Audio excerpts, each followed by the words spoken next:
Hey everybody, just a quick update. This is part 3 of our Mars Terrain board building. So in this kind of composite video, we're going to show you the centerpiece table as I've kind of based down some paint using some bright red craft paint. It's like plaid fire red or something. Then we're going to show you adding more sculpted mold to secure the actual plastic terrain pieces down. Then we'll do some more coloring or painting really to kind of bring everything red. And then we're going to start actually basing it. So I hope you enjoyed the video. I'll probably speed up some parts because it gets a little long. But as always, any questions, comments, let me know. It's coming along nicely, I think. Personally, I've got Las Vegas Open coming up in less than a month for 30K, and I need to finish my Blood Angels army. So this terrain board, although I love it, it's a great palette cleanser, is probably not going to be the biggest priority in the next couple weeks until the Blood Angels are done. And although they're getting pretty close, the terrain board itself is going to be a longer project. Still debating which kind of like fat mat or tableware mat or FLG, whatever mats to use with this thing, kind of blending the colors and all. But yeah, hope you enjoy it. Cheers.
Just wanted to show you what it kind of looks like now that I've got all the kind of bits and bobs more attached in. So still waiting on attaching these two. I need to do some more painting. But you can see I've got the sculpting mold, and so all this stuff is kind of nice and dry in here. We've kind of worked it in. Obviously there's a lot of splatter and kind of hanging over, but everything's in. It's nice and firm. So next step, I'm gonna go over and hit a whole bunch of the stuff with the red paint. Then I'll do the little bit of sculpting mold for those two guys to fit in here. And after that, we'll get into the basing. But yeah, this stuff is all nice and glued. Then all the weathering and stuff. But yeah, just want to kind of show you what it looks like now that this stuff is all sculpted molded in and cleaned up a little bit. But next up is red paint, and then more sculpted mold, and then finally red paint and sand. Alrighty, so here it is after some of the Mars Ready basing stuff. So this is Geek Gaming Scenics Mars Base Ready, or Base Ready Mars Sand. So they have a Base Ready that comes with like pebbles and bigger aggregate and stuff in it, which is all sold out, which is fine. Kind of the tutorial I'm using was relying on this stuff without the big pebbles, just kind of using that sporadically.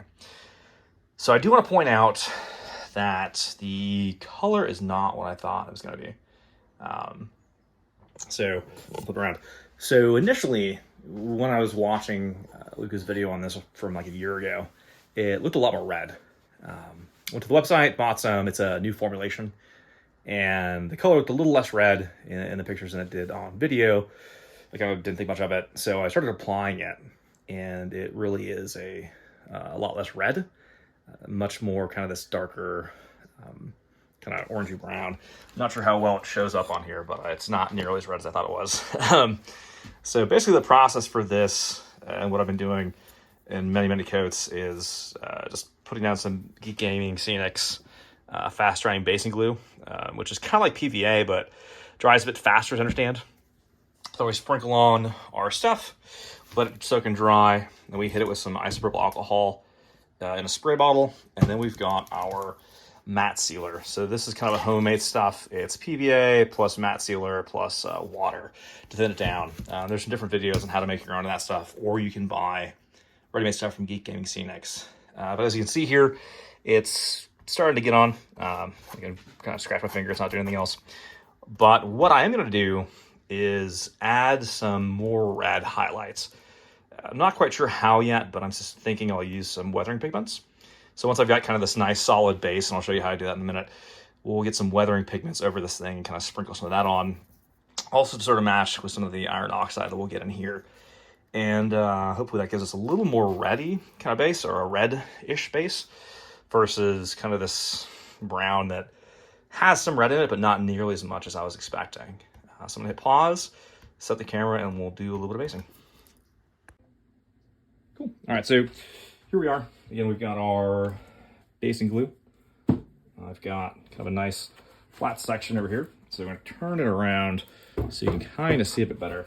And also what I've been doing is using this big kind of plastic tub as a way of patching some of the basing glue while I'm doing this as it kind of crumbles off. So you can see some new stuff there. So give our basing glue a little bit of shake. Might not need that much, but I do anyways. Kind of sprinkle it on there. And this stuff's supposed to be used completely not watered down. I'm going to use our brush and kind of brush it on. I think directions say like 1 to 2 millimeters. So nothing too fancy, too crazy. We're just kind of brushing it on here. Leaving some of these rocks, like this stuff over here, will be more of a rock. So kind of leave that barren, and I'll come back over and paint that properly. I get some more of this stuff because where it's going to be going, it'll kind of sprinkle on, sprinkle off, all that sort of good stuff. A couple things to point out here. You can see this is where a lot of it was earlier. Got some rock textures in here that I'll probably paint up as rocks. Maybe some of this stuff too, I'm not really sure. It's kind of based on how it all looks and feels, but just kind of working through it. How natural it does or does not look matters, but ultimately it's not a diorama, it's a game, and it needs to be playable too. And one thing I've realized with some of the game terrain I built over the years is that if I make it realistic, it's not necessarily that playable. It looks cool, But if models can't actually like get on it, if you will, it's not really beneficial to anybody. It's not fun to play on. It just kind of sits there and collects dust and takes up space at the game club, which is what we're trying to avoid. So here we are, spreading our glue on a little more. Cool. And cool. We're gonna put this thing in a water cup so the glue doesn't dry on it, because we're trying to avoid that. And now I've got some of my bag. So this is a kind of more sturdy bag, so I don't spill as much on it. And just gonna get it and start sprinkling it on. I know for a lot of the high-end folks, they use a sieve, and I have one. But for this, and because the terrain's already glued on it and all, I don't think a siev's gonna work that great for kind of what I'm trying to accomplish. And you can see there's kind of some bigger granules and chunks. And those are some pieces that have kind of fallen off as I've been working on this piece and using this Mars Ready basing sand stuff, which is fine, because it gives a little bit of clumpiness, and that's kind of a little more natural. But again, we're just kind of putting it in here, kind of trying to sprinkle it against the vertical walls, which is challenging, but we're trying to do it. Again, not a pro at this stuff. One thing is I'm trying not to touch any of this area in here yet, because the glue is really wet still, and it'll get really, really goopy, and I'd like to avoid that if I can. So again, just trying to brush all this up. I can grab some of this extra stuff and sprinkle it on. And I'm only on my first bag. I've got a dang lot of this thing. So even though these bags are, they're not huge. This is all it is. I don't know what the size actually is, if it says on that front. I don't know, I don't know if they're like 500 milligrams or what by weight, but then that is, I bought a bunch of these bags and they last a while. So personally, like, emptying into this bigger bag, so it obviously Ziplocs close, and also it's easier for me to get my bigger hands in. And then we're gonna kind of try to get this stuff in here. And remember, all the excess that comes off of this, and there's a fair amount of excess, I am going to just kind of lovingly let fall down into this big bucket or a plastic tray. And that will, I'm gonna try to pat it up here again a little bit where I got some glue. Not working great, but that's what we're kind of trying to do today. So that's pretty much that. Now, the glue is still very wet, even though it's fast drying glue, and it's pretty awesome stuff. It takes a while to dry. So very carefully, I'm gonna take this thing and just tilt it. And the reason I'm doing this is to try to minimize some of the mess. And you kind of see a lot of that extra sand kind of flowing off. I'm not tapping it or anything else, I'm just very lightly tilting it down. And the reason I'm doing that is so the sand comes into here, so I can use it later on. After this dries, we'll kind of go back through and we'll hit it with some of our alcohol and our matte sealer, probably do a couple coats of that to help lock it down. And I'll also go back through and add in some places. You can kind of see, pop you off and kind of see where we go in here. Sorry, I zoomed in, just 1x, whatever. Where we got to kind of fill stuff in here. And you can see where we've got some stuff that's actually kind of stuck on here, because the matte sealer is actually stuck it on, which is cool. We've got some red from earlier painting on, which wasn't super trim, or rather super neat. But we'll go back through. I'll hit this with some more metallics to kind of blend that stuff in, and then we'll hit it with some like rust and some other cool stuff. But yeah, that's kind of what the Martian red is looking like now. You can see there's still some white under there, so I'm gonna take some of this sand right here, and I'm literally just gonna sprinkle it up against this thing and hope it, whatever connects, and it catches. It's not super pretty, it's not super fancy, but it kind of works. And that's really what I'm going for here, is getting as much to adhere as I can. And then again, I'll kind of dust my hand off a little bit, pop this back up in our little camera mount. Hey, sorry, the last video cut off, so I just wanted to give a wrap up kind of on what happened. So basically the terrain piece will continue to put down the basing sand, the Mars Ready base sand. That'll go through and I'll show some of the oxide stuff. I'll clear up some metallics, do some more weathering powders and stuff like that. So the next video should show pretty much just about complete for the Mars Centerpiece terrain piece. After that, I've got 6 more. of these terrain boards. The sculpt mold showed up. I've got plenty of base ready sand. I think I've got enough base and glue between the 2 bottles I ordered. So next up will be finishing the piece itself, and then we'll get started on some of the other pieces to go with it. And then again, order the gaming mat that best matches kind of this Martian red that I've ended up with. Cheers.